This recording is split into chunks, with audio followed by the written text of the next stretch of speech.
Our democracy. Some of my Republican friends and some of my Democratic friends even occasionally say, well, if you can't get the votes by executive order, you're going to do something.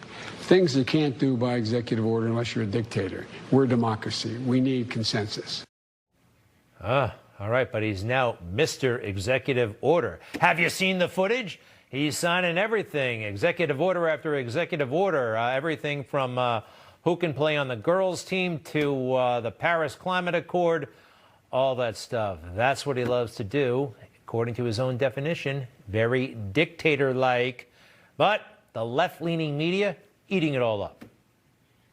You've got to give it to Joe Biden. It wasn't just the 4 executive orders or areas today. From the very beginning, he started rolling back really toxic things that Donald Trump had done. I commend his executive order today related to HUD and the 4 executive orders that he signed. It's great that this administration is using executive order to, undo much of the Trump era. These changes and these executive orders and actions are coming none too soon.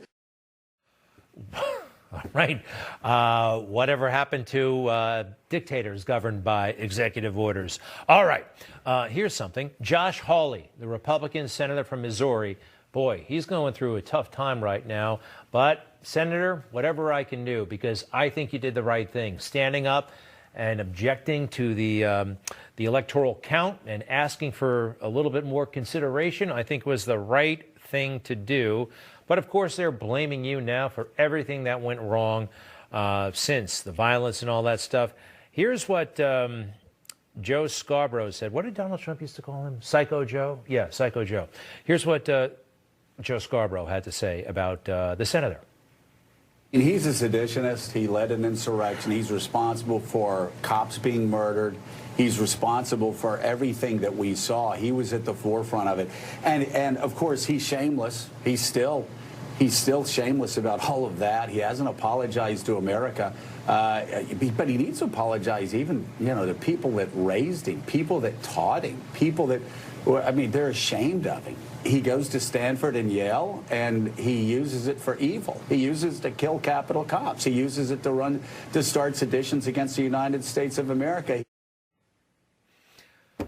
All right, I'm going to cut him some slack. He's married to Mika, after all. Just kidding. All right, I think it's over the top as usual. You just watched Newsmax TV, America's fastest growing cable news channel, now in more than